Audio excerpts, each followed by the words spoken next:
Joshua 24:14 says, "Now therefore fear the Lord, and serve him in sincerity and in truth, and put away the gods which your fathers served on the other side of the flood and in Egypt, and serve ye the Lord. And if it seems evil unto you to serve the Lord, choose you this day whom ye will serve. Well, the gods which your fathers served on the other side of the flood, or the gods of the Amorites in whom the land ye dwell, but as for me,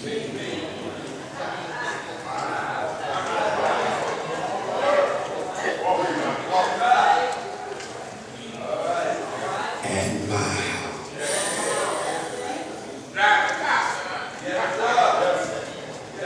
we will." Yes, we will. Serve the Lord. Oh, yes.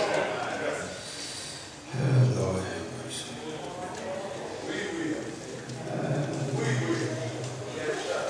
I think that. Go down to the 26th verse. Get out this morning. "And Joshua wrote these words in the book of the law of God, and took a great stone, and set up there under the oak that was by the sanctuary of the Lord. And Joshua says unto all of the people, Behold, the stone shall be a witness unto us. For it has heard all the words of the Lord which he spake unto us. It shall be therefore a witness unto you, lest ye deny your God." I want to preach about for a very few moments this morning. And be careful of who you choose. If you can stand and look at the person next to you, just shake their hands and be careful of who you choose.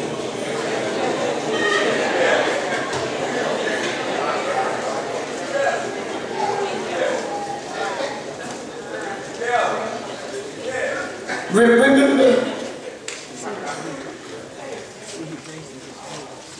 the childhood game entitled "Follow the Leader." The idea was to mimic the antics of the person in front of you. In the line, boys and girls winding through the neighborhood. Being a follower was all right, but being the leader was more fun, because you were creating an imaginative route, and you wanted everybody to copy what you were doing. In real life, great leaders are rare. Often men and women are elected or appointed to leadership positions, but then falter or fail in their acts. Others abuse their power to satisfy their own ego or super ego or ego. Crushing other folk and squandering various resources, but without faithfulness, ethics, and effective leadership, people will begin to wonder. For 40 years, Y'all gonna help me? Israel had journeyed in a circuitous path through the wilderness. I can tell y'all ain't ready. Not because they were following the leader. Quite the opposite was true with failing faith, but they refused to obey God and to conquer Canaan. And it's difficult to conquer Canaan when you got Egypt mentality. I can tell y'all pretty sleepy this morning.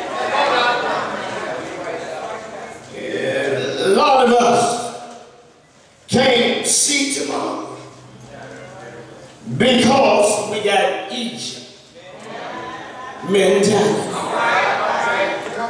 Some of you are squandering this morning because you still got Egypt mentality when God is trying to take you further. So many times, man, we can't see a blessing for living with past depression. So the people wonder. And finally, the new generation was ready to cross the Jordan and possess the land. I want to help y'all with something. Man, this new generation is crazy.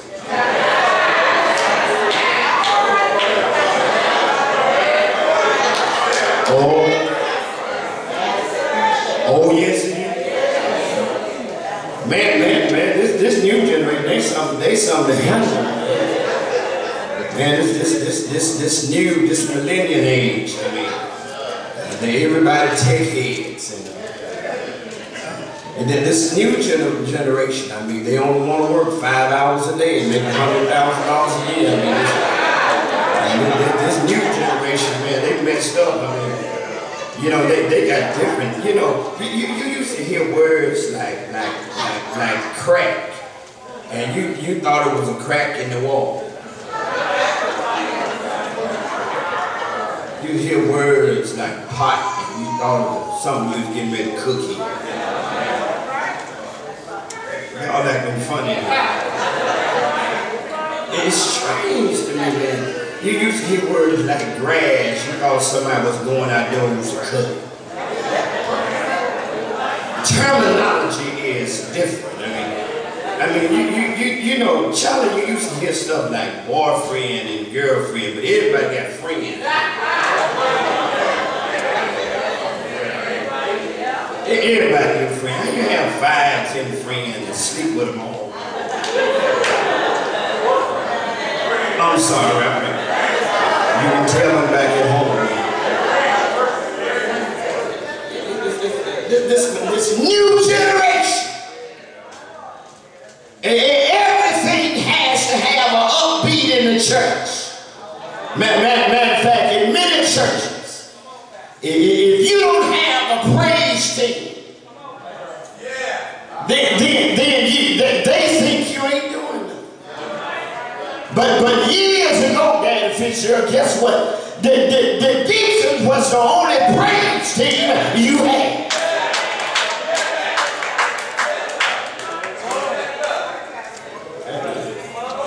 Folks don't get on their knees no more and pray. Man, the old deacon would get out on his knees. Yes, it would. Oh, now y'all want to talk to him. Oh, yes, it would. And pray until heaven got the news. Yes, Lord. Oh, yes. I know that.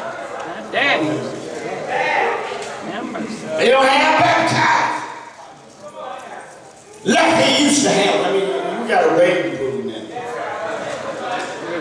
They used to take them down by the river. Yes, make me preach it. Preach it. Have a big baptizing. Yes, Lord. In an old time way. I'm glad to be at home. Ain't that amazing? Y'all remember the white robe, don't you?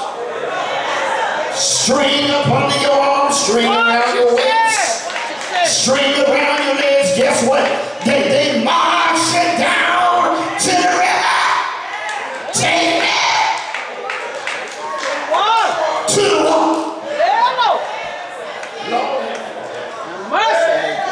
You seen old deacons had two white flagpoles. Y'all, this I'm missing that young generation. Watch your side. And the flagpoles would tell you how far to go down in the water. Yes, sir. Yes, sir. Y'all gonna help me? Mercy. Don't make me feel old. The truth.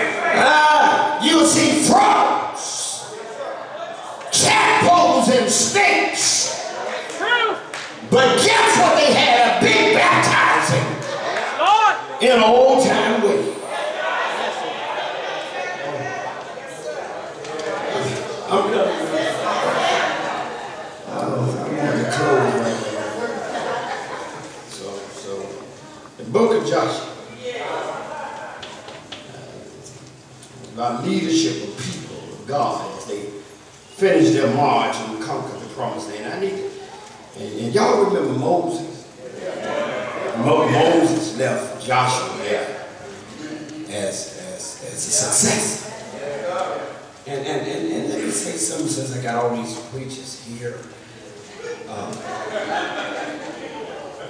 Every young preacher need an old preacher.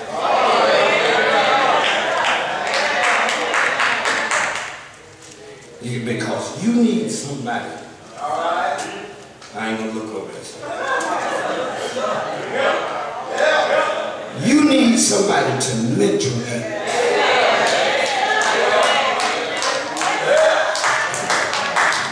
Because guess what you think you know. And I have a lot of preachers that always want to be around pastor, but guess what? You don't want to walk in my shoes. It look easy, but you got to labor with ministry. And Josh was a brilliant military leader, and he had strong spiritual influence. Now, let me say that. I want to close this out. Influence, leadership is influence. And leadership is energy. One of the worst things is have a leader that don't have energy. If you're tired, you don't need to be a leader.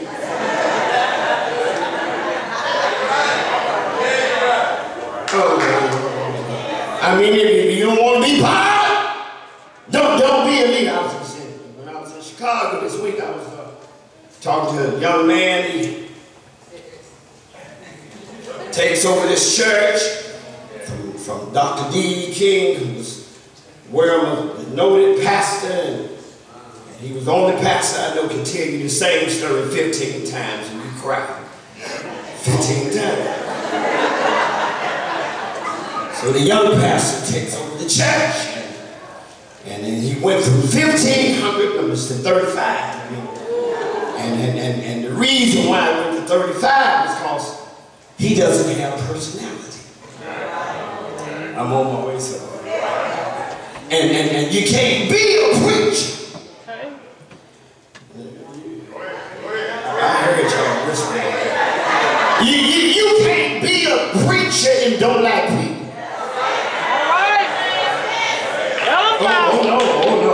Oh no, matter of fact, call God back, tell me quick. Guess what?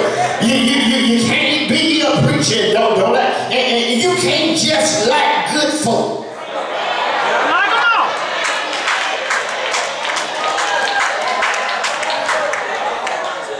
Let me go here. Some of my best friends are crooks. They crooked from the word go. They get up in the morning, drink for lunch, drink for afternoon snack, and drink for evening dinner. But the best thing about it, they respect who you are. Right. I'm tired of being around folk coming. I'm with you when you're right.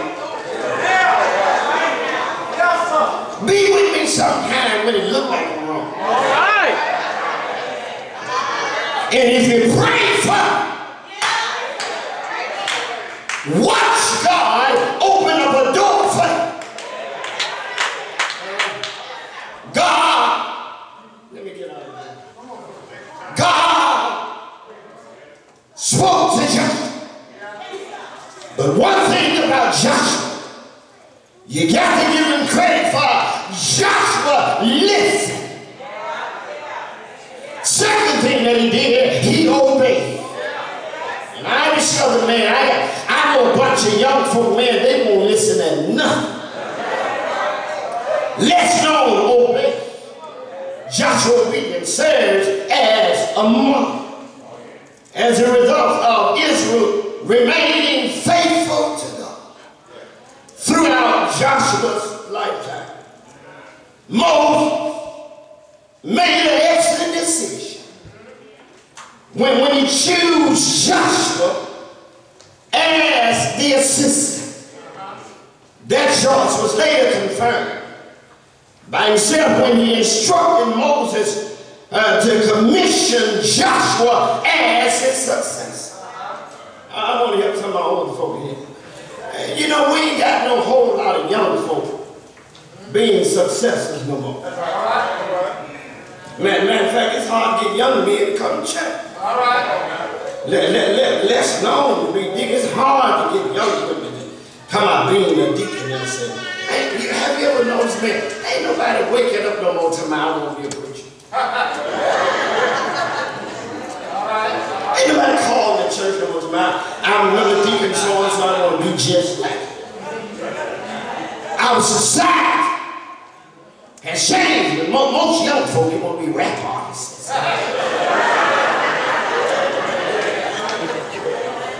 They want to be like Tupac, you know, Pastor Troy. I need to tell you that don't pay no money, baby. Get your real job. And you should have said this men money. See, real men work. I'm just saying what I'm saying. I say real men, and then come on in here, women talking. All right. Stop having a hankering. Being around men that don't like to work. Matter of fact, when a man around me don't like to work, you make me nervous. What you say? What you say? I need to be around folk that like to work, or you on fixed income and got a good retirement. Y'all ain't saying that. What you say? What you say?